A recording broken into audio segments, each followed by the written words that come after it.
Hello everybody, welcome to vision WBCS. তো miscellaneous সিরিজের আর একটা কিন্তু সাহিত্য সংস্কৃতি ক্লাসে তোমাদের ওয়েলকাম। তো আজকে আমরা দেখব বিভূতিভূষণ বন্দ্যোপাধ্যায়কে। ওকে, ইনডেপথ আলোচনা করব। তো আমরা এখনো পর্যন্ত কোন কোন ক্লাস করে নিয়েছি দেখো। আমরা এখানে এক নজরে বঙ্কিমচন্দ্র দেখে নিয়েছি, রবীন্দ্রনাথ ঠাকুর দেখে নিয়েছি, শেক্সপিয়র দেখে নিয়েছি, বিখ্যাত কার্টুন কমিক চরিত্রটাও দেখে নিয়েছি। ঠিক আছে, লাস্ট দিন কমিক চরিত্রটা তোমাদের করিয়েছিলাম, ওটাও দেখে নিয়েছি। আজকের ক্লাসে আমরা কি দেখব? বিভূতিভূষণ বন্দ্যোপাধ্যায়। এটা আমাদের 5 নম্বর ক্লাস। এইবার এই যে তোমাদের এই সাহিত্য সংস্কৃতির বিভাগের তোমার মিসেলিনিয়াসের ক্ষেত্রে কীরকম ধরনের কোশ্চেন আসে দেখো। এইরকম ধরনের তোমাদের কোশ্চেন আসবে। বিখ্যাত উপন্যাস, যেমন তোমাদের এটা 2018 না 19-এ পড়েছিল। এই কোশ্চেনটা পড়েছিল কেন? বিখ্যাত উপন্যাস পালামো কার রচনা। দেখো, যে ছেলেটি এই কোশ্চেনটা পেয়েছিল সে করতেই পারেনি, কারণ এই ধরনের প্রিপারেশন কিন্তু সেরকম ধরনের ছিলই না তার। ঠিক আছে, তো তোমাদের কিন্তু এই ধরনের প্রিপারেশন ওই জন্য আমরা করিয়ে দিচ্ছি, যেখানে এই ধরনের কোশ্চেন কিন্তু তোমরা পাবে। কেন তুমি মনে রাখবে, যখন কাট অফ তোমার বেরাবে এই 1-2 মার্কসের জন্য কিন্তু হাজার হাজার ছেলে কিন্তু নাম এদিক ওদিক হয়ে যায়। তো সেক্ষেত্রে তোমার নাম যদি এন্ট্রি করতে হয় মেন্সের বসার জন্য, তাহলে কিন্তু তোমাকে ইনডেপথ পড়াশোনা করতে হবে। ঠিক আছে, তো আমি তোমাদেরকে আস্তে আস্তে একটা একটা করে ছোটো ছোটো পাটে পাটে ক্লাসগুলো করিয়ে দিচ্ছি। তোমরা কিন্তু একটা নোটবুক বানাবে, যেখানে তোমরা আমার ক্লাস ওয়াইজ নোটগুলোকে এইগুলোকে ভালো করে জট ডাউন করতে থাকো। একটা জায়গায় তোমরা রেখে দাও। পরীক্ষার আগে যখন তোমাদের পরীক্ষা, প্রিলিমিনারি পরীক্ষা ধরো আগস্ট মাসে হবে বা জুলাই মাসে হবে, যখনই হোক না কেন, তো তখন তোমাদের এখানে রিভিশন করতে কিন্তু সুবিধা হবে। ওকে, তো এবার দেখো বিভূতিভূষণ বন্দ্যোপাধ্যায়, দেখো যেরকম কোশ্চেন বলেছিলাম কেমন পড়ে, যে উপন্যাসের নাম দিয়ে দেবে, কার রচনা দিয়ে দেবে। এই বছরে দেখা যেতে পারে তোমাদের আমি দুটো জিনিস করে দিয়েছি। একটা উপন্যাস দিয়েছি, প্রকাশকাল তো দেবই, তার সাথে মুখ্য চরিত্রগুলো দিয়ে দিয়েছি। হয়তো দেখা গেল তোমাদের বলে দিল যে আদর্শ হিন্দু হোটেল কার রচনা, তখন তো আমাদের বিভূতিভূষণ বন্দ্যোপাধ্যায় ফ্ল্যাট কোশ্চেন চলে এলো। কোশ্চেন যদি আসে যে আদর্শ হিন্দু হোটেল কত সালে রচনা করা হয়েছিল, তখন তোমাদের একটা কোশ্চেন হবে। আবার দেখা গেল বলে দিল যে এই যে কুসুম চরিত্রটি কোন উপন্যাস থেকে নেওয়া হয়েছে। দেখা গেল 4টে অপশন দিয়ে দিল, আদর্শ হিন্দু হোটেল, পথের পাঁচালী, দেবযান, ইছামতি, এরকম তোমাদের দিয়ে দিল।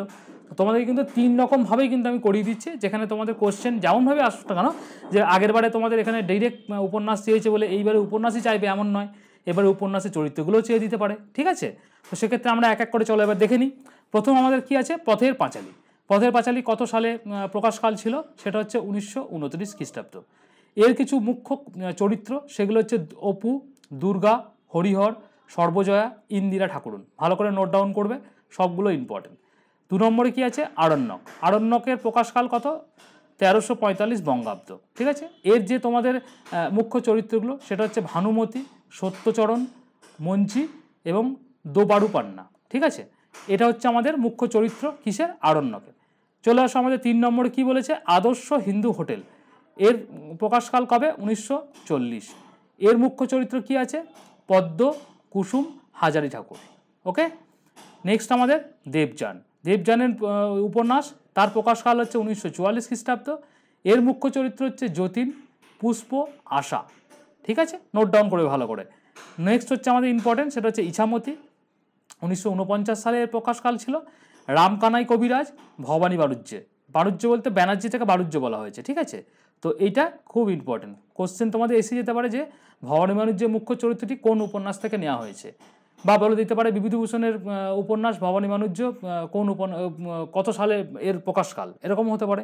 বা তোমাদের ডিরেক্ট কোশ্চেন দিতে পারে যে ভবানী বাণিজ্য চরিত্রটি কোন উপন্যাস থেকে নেওয়া হতে পারে, এরকমই কোশ্চেন। তখন আমাদের উত্তর হবে কি? ইছামতি। এরপর হচ্ছে দৃষ্টিপ্রদীপ 1935 খ্রিস্টাব্দে প্রকাশকাল ছিল। এর যে ইম্পর্টেন্ট মুখ্য চরিত্র, সেটা হচ্ছে জিতু ও মালতী। ঠিক আছে, এটা হচ্ছে উপন্যাস। এই যতগুলো আমরা দেখলাম 1, 2, 3, 4, 5, 6, এই 6টা হচ্ছে আমাদের কি? মেন উপন্যাস। ঠিক আছে, বিভূতিভূষণ বন্দ্যোপাধ্যায়ের মেন উপন্যাস। দেখো বিভূতিভূষণ বন্দ্যোপাধ্যায়তে আসে তো প্রচুর অনেক কিছু, সব কিছু আমরা পড়বো না। মিসেলিনিয়াসের পরীক্ষায় যেরকম আমাদের আসে সেইগুলোই আমরা শুধুমাত্র পড়বো। এরপর দেখো এখানে কিছু গল্প রয়েছে, ছোট গল্প রয়েছে, উপন্যাস রয়েছে। এবার গল্পের মধ্যে তোমাদের কিন্তু কোন চাঁদের পাহাড় গল্পটি কার লেখা, কার রচনা বা কার সৃষ্টি, সেটা কিন্তু হবে তোমাদের বিভূতিভূষণ বন্দ্যোপাধ্যায়। পুঁই মাচা, হিঙের কচুরি, এছাড়া হচ্ছে পুটি, এই 4টে হচ্ছে তোমাদের গল্প, বিভূতিভূষণ বন্দ্যোপাধ্যায় গল্প। এবার তাদের মুখ্য চরিত্রের মধ্যে তোমাদের যেমন পুঁই মাচার হচ্ছে সহায় হরি, এরা হচ্ছে তোমাদের মুখ্য চরিত্র। হিঙের কচুরির মুখ্য চরিত্র হচ্ছে কুসুম ও খোকা, এটা ইম্পর্টেন্ট। এবার পুটি হচ্ছে অন্নপূর্ণা, এটাও ইম্পর্টেন্ট। বলে দিতে পারে যে বিভূতিভূষণ বন্দ্যোপাধ্যায় কোন ছোট গল্পের চরিত্র মুখ্য চরিত্র? অন্নপূর্ণা, এরকম দিয়ে দিতে পারে। তখন তোমাদের বলতে হবে কি? পুটি চরিত্রে, মানে পুটি গল্পের মুখ্য চরিত্র হচ্ছে আমাদের অন্নপূর্ণা। তো আমাদের দুটো কোনটি হয়ে গেল। আরও কিছু ইম্পর্টেন্ট আমরা দেখবো যেগুলো তোমাদের ফ্ল্যাট কোশ্চেন আসতে পারে সেগুলো থেকে। সেগুলো হচ্ছে বিভূতিভূষণ বন্দ্যোপাধ্যায় আরও কিছু উপন্যাস ও ছোট গল্প যেখানে কিন্তু আমাদের দেখবো আমরা, ঠিক আছে। এবার হচ্ছে অপরাজিতা। অপরাজিতাটা তোমাদের ইম্পর্টেন্ট, 1931 সাল। বিপিনের সংসার, এটাও একটা ইম্পর্টেন্ট, 1941, ভালো করে নোট ডাউন করবে। দুই বাড়ি, অনুবর্তন, কেদার রাজা, অথৈ জল, দম্পতি, অশনি সংকেত, রানুর প্রথম ভাগ এবং নীলাঙ্গুরীয়, এই 10টা কিন্তু তোমাদের মোস্ট ইম্পর্টেন্ট। এখানে কিন্তু উল্লেখযোগ্য উপন্যাস কার সৃষ্টি, সেটা হচ্ছে কার রচনা, সেটা হচ্ছে বিভূতিভূষণ বন্দ্যোপাধ্যায়। এবার তোমরা এই যে পাশে তোমার এখানে সালগুলো দিয়ে রেখেছি, যেমন অপরাজিতা 1931 সাল, এটা তোমরা দিয়ে রাখবে। বিপিনের সংসার 1900 বলে দিতে পারে বিভূতিভূষণ বন্দ্যোপাধ্যায় বিপিনের সংসার যে উপন্যাস, সেই উপন্যাস বা অপরাজিতা উপন্যাস কত সালে প্রকাশকাল কত সালে, তখন 4টে অপশন তোমাদের থাকবে। কোশ্চেন করতে তোমাদের কী হবে, উত্তর করতে তোমাদের অনেক সুবিধা হবে। দুই বাড়ি ভালো করে নোট ডাউন করবে, 1941, অনুবর্তন 1942, কেদার রাজা হচ্ছে 1945 এবং অথৈ জল হচ্ছে 1947, ঠিক আছে। তো বিভূতিভূষণ বন্দ্যোপাধ্যায় নিয়ে আমাদের ক্লাস আজকে এইটুকুনি রইল। খুব ছোট হলেও, খুব ছোট ক্লাস হলেও কিন্তু খুব ইনফরমেটিভ এবং খুব ইম্পর্টেন্ট আমাদের মিসসেলিনিয়াস পরীক্ষার জন্য, মিসসেলিনিয়াস 2023 পরীক্ষার জন্য, ঠিক আছে। একটা প্লেলিস্ট আমি বানিয়ে দিয়েছি, প্লেলিস্টটা আমি ভিডিও ডিসক্রিপশন সেকশনে দিয়ে রেখেছি। এই যে আমাদের 5খানা ক্লাস, যতগুলো 5খানা ক্লাস সেগুলো তো আছেই, এছাড়া তোমাদের যেগুলো মিসসেলিনিয়াসে এখনও পর্যন্ত যতগুলো ক্লাস দিয়েছি সবের জন্য কিন্তু প্লেলিস্ট আমাদের এই ভিডিও ডেসক্রিপশন সেকশনে দেওয়া আছে। তোমরা প্রিভিয়াস ক্লাসগুলো দেখে নাও, বিভূতিভূষণ বন্দ্যোপাধ্যায় আজকে করিয়ে দিলাম, দেখে নাও। এবং পরপর যতগুলো তোমাদের আমি এই তোমরা কমেন্টে করছিলে যে দাদা ফিল্ম রিলেটেড, ডাইরেক্টর, ফিল্ম এবং বিভিন্ন যে তোমাদের আরও ইম্পর্টেন্ট সেগমেন্ট রয়েছে এই সাহিত্য এবং সংস্কৃতিতে, তো ওগুলো সব পড়িয়ে দাও। আমি একে একে তোমাদের সব করিয়ে দেবো, কোনো চিন্তা নেই। আমাদের পরীক্ষা এখনও 3 মাস মতো দেরি আছে। 3 মাসের মধ্যে আমি হয়তো তোমাদের 80-90খানা ক্লাসের মধ্যে পুরো ম্যাটারটাকে সলভ করিয়ে দেবো। এবং এটা আমাদের ভিশন WBCS ইউটিউব চ্যানেলে এক্সক্লুসিভলি আসবে। তোমরা কিন্তু ভালো করে ক্লাসগুলো গো থ্রু করো এবং নোটস বানাও, ঠিক আছে। পিডিএফের চক্করে তোমরা কোনোভাবে থেকো না, কারণ এই অনেক ক্লাস অনেক কিছু আমরা টেলিগ্রামে পোস্ট হচ্ছে, এই পিডিএফ কোথায় হারিয়ে যাবে তুমি নিজেও জানো না।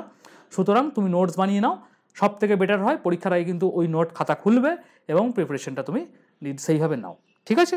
কোনো কিছু কমেন্ট দরকার, এই রিলেটেড যদি কোনো আরও ক্লাস দরকার হয়, টপিকগুলো তুমি আমাকে কমেন্ট সেকশনে মেনশন করে দিতে পারো, আমি কিন্তু তোমাদেরকে করিয়ে দেবো, ঠিক আছে। Till then, thank you.